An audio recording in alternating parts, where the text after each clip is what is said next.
नमस्ते। आज के इस शानदार फाइनेंशियल एनालिसिस में आप सभी का स्वागत है। रिटेल इन्वेस्टर्स के तौर पर हम और आप रोजाना बैंकिंग स्टॉक्स को ट्रैक करते हैं, राइट? लेकिन क्या हमने कभी सोचा है कि एक डाइवर्सिफाइड बैंक असल में अपना लेंडिंग पोर्टफोलियो कैसे बनाता है? आज के इस एक्सप्लेनर में हम इसी डाइवर्सिफाइड इंजन के पीछे के पूरे मैकेनिज्म को डीकोड करने वाले हैं, ताकि आप बैंकिंग के स्कोर बिजनेस मॉडल को एकदम गहराई से समझ सकें। तो चलिए बिना किसी देरी के शुरू करते हैं। अब सबसे पहला और सबसे लॉजिकल सवाल, एक डाइवर्सिफाइड बैंक अपना रेवेन्यू आखिर जनरेट कैसे करता है? बाहर से देखने पर ना बैंकिंग बिल्कुल एक ब्लैक बॉक्स की तरह लगती है। मतलब एक तरफ से डिपॉजिट्स अंदर गए और दूसरी तरफ से प्रॉफिट बाहर आ गया। लेकिन कहानी इतनी सिंपल नहीं है। इसका असली सीक्रेट है इकोनॉमी के कई अलग अलग सेक्टर्स के बीच रिस्क और रिवॉर्ड को बड़ी ही समझदारी से बैलेंस करना। असल में कोई भी बड़ा और समझदार बैंक अपना पूरा पैसा किसी एक ही टोकरी में नहीं डालता। उनके पास एक पूरा का पूरा मल्टी सेगमेंट लेंडिंग पोर्टफोलियो होता है।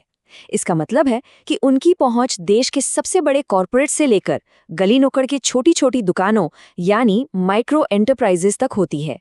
पूरा खेल इस बात का है कि थोड़ा ज्यादा रिस्क वाले लेकिन हाई यील्ड देने वाले लोन्स और एकदम सेफ सिक्योर्ड एसेट्स के बीच एक परफेक्ट बैलेंस कैसे बनाया जाए। तो इस पूरे मैकेनिज्म को समझने के लिए हम इस पोर्टफोलियो रोडमैप को फॉलो करेंगे। हम सबसे बड़े स्केल यानी कॉर्पोरेट लेंडिंग से शुरू करेंगे, फिर कमर्शियल और रिटेल बैंकिंग से होते हुए एमएसएमई, रूरल एसेट्स और आखिर में एनबीएफसी लेंडिंग तक जाएंगे। चलिए सीधा पहले सेगमेंट में डाइव करते हैं। Corporate commercial engine. ये वो हिस्सा है जो इंडिया के बड़े और मिड साइज्ड एंटरप्राइजेस की ग्रोथ को असल में फ्यूल करता है।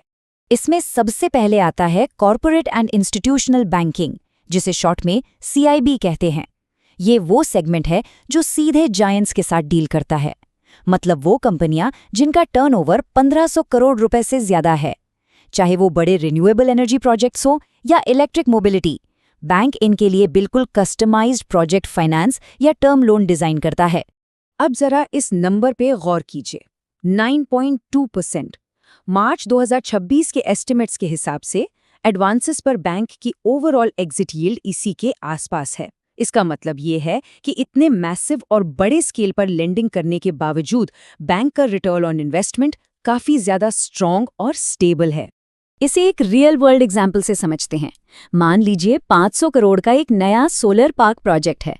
बैंक इस पूरे प्रोजेक्ट को फाइनेंस कर देता है, लेकिन रिस्क कम करने के लिए वो लोन के रीपेमेंट को सीधे उस सोलर पार्क के ऑपरेशनल कैश फ्लो यानी उसकी रोजमर्रा की कमाई से जोड़ देता है। एकदम स्मार्ट और सेफ तरीका है ना।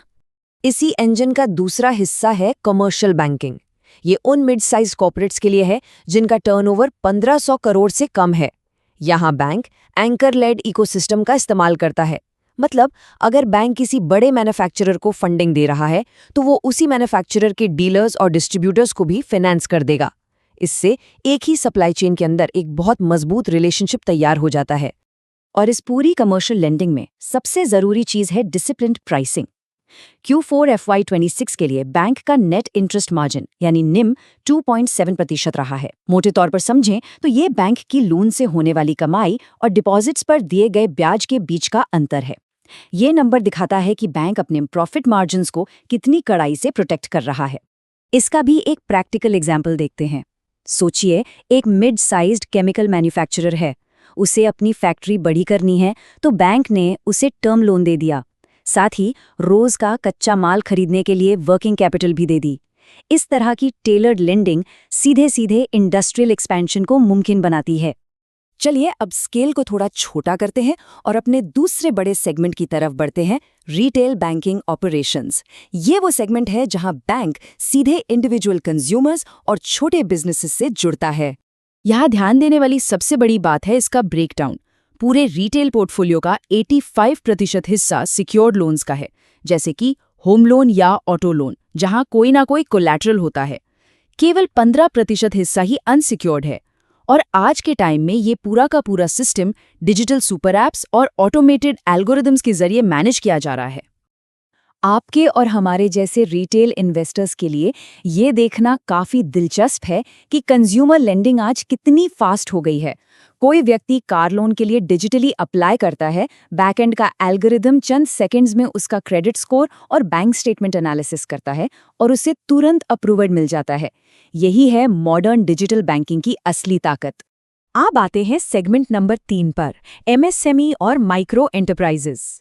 ये असल में हमारी इंडियन इकोनॉमी की बैकबोन है, जो जमीनी स्तर पर अर्थव्यवस्था को चलाती है। इस सेगमेंट का लगभग 90% हिस्सा प्रायोरिटी सेक्टर लेंडिंग में आता है। लेकिन यहाँ जो सबसे बड़ा गेम चेंजर है, वो है पुरानी कोलैटरल आधारित लेंडिंग से हटकर कैश फ्लो आधारित मॉडल पर शिफ्ट होना। जीएसटी फिनफास्ट जैसे मैकेनिज्म के जरिए अब संपत्ति गिरवी रखने की जरूरत नहीं है। बैंक बस बिजनेस के डिजिटल जीएसटी रिटर्न्स और कैश फ्लो डेटा को देखता है और उसके आधार पर तेजी से लोन अप्रूव कर देता है। सोचिए, दिवाली का सीजन आने वाला है और एक छोटे कपड़ों के बुटीक ओनर को इन्वेंट्री भरने के लिए पैसों की जरूरत है। वो अपने डिजिटल जीएसटी रिटर्न्स के बेसिस पे बस कुछ ही क्लिक्स में 10 लाख रुपए का लोन ले लेता है। सही समय पर मिली ये लिक्विडिटी उस बिजनेस के लिए कितनी क्रूशियल हो सकती है, ये आप खुद इमेजिन कर सकते हैं। चौथा सेगमेंट है इमर्जिंग रूरल एसेट्स। ये सेगमेंट उन दूर दराज के मार्केट्स में फाइनेंस को पहुंचाता है जो अब तक फॉर्मल बैंकिंग सिस्टम से अछूते थे। ग्रामीण इलाकों में बैंक पैरामीटराइज्ड लेंडिंग का इस्तेमाल करता है। चूंकि बैंक हर गांव में ब्रांच नहीं खोल सकता, इसलिए वो ग्राउंड पर मौजूद स्पेशलाइज्ड बिजनेस कॉरेस्पॉन्डेंट यानी बीसी पार्टनर्स के साथ टाई अप करता है। ये पार्टनर्स बैंक और उन प्रोस्पेक्टिव कर्जदारों के बीच एक बहुत ही अहम पुल का काम करते हैं। इसे ऐसे समझिए, एक गांव में कुछ महिलाएं मिलकर पोल्ट्री का काम शुरू करने के लिए एक सेल्फ हेल्प ग्रुप बनाती हैं। बैंक सीधा उन्हें नहीं जानता, लेकिन वो अपने बीसी पार्टनर के जरिए उन्हें इक्विपमेंट और चारे के लिए माइक्रो फाइनेंस प्रोवाइड करता है। ये सिर्फ पैसे उधार देना नहीं है, ये असल में जमीनी स्तर पर रूरल एंटरप्रेन्योरशिप को जन्म देना है। और फाइनली हमारा 5वां सेगमेंट एनबीएफसीज को लेंडिंग। इंस्टीट्यूशनल पार्टनरशिप्स के जरिए बैंक किस तरह अपनी पहुंच बढ़ाता है, वो हम यहाँ देखेंगे।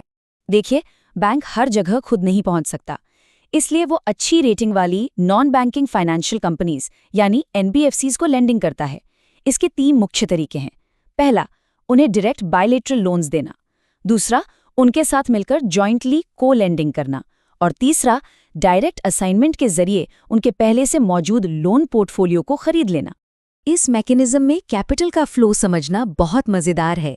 बैंक ने एक स्पेशलाइज्ड गोल्ड लोन एनबीएफसी को पैसा दिया। उस एनबीएफसी ने आगे वो पैसा आम लोगों को गोल्ड लोन के रूप में बांट दिया। तो देखा आपने, कैपिटल मेन बैंक से निकलकर एक स्पेशलाइज्ड संस्था के जरिए सीधे कंज्यूमर तक कितनी आसानी से पहुंच गई। तो इन सब बातों से आखिर में क्या निष्कर्ष निकलता है? जरा सोचिए, एक ऐसा बैंक जो एक तरफ अरबों के रिन्यूएबल प्रोजेक्ट्स को फाइनेंस कर रहा है और दूसरी तरफ किसी गांव की महिला के पोल्ट्री बिजनेस को भी सपोर्ट कर रहा है। ये हाईली डाइवर्सिफाइड लेंडिंग स्ट्रैटेजी ही है जो बैंक को किसी एक सेक्टर के डूबने के रिस्क से बचाती है। यही वो मल्टी लेयर्ड बिजनेस मॉडल है जो किसी भी मजबूत बैंक की असली ताकत होता है। आज के इस एक्सप्लेनर से आपको जरूर कुछ नया सीखने को मिला होगा। अगली बार जब आप किसी बैंक की बैलेंस शीट देखें तो इन सारे इंजन्स के बारे में जरूर सोचिएगा।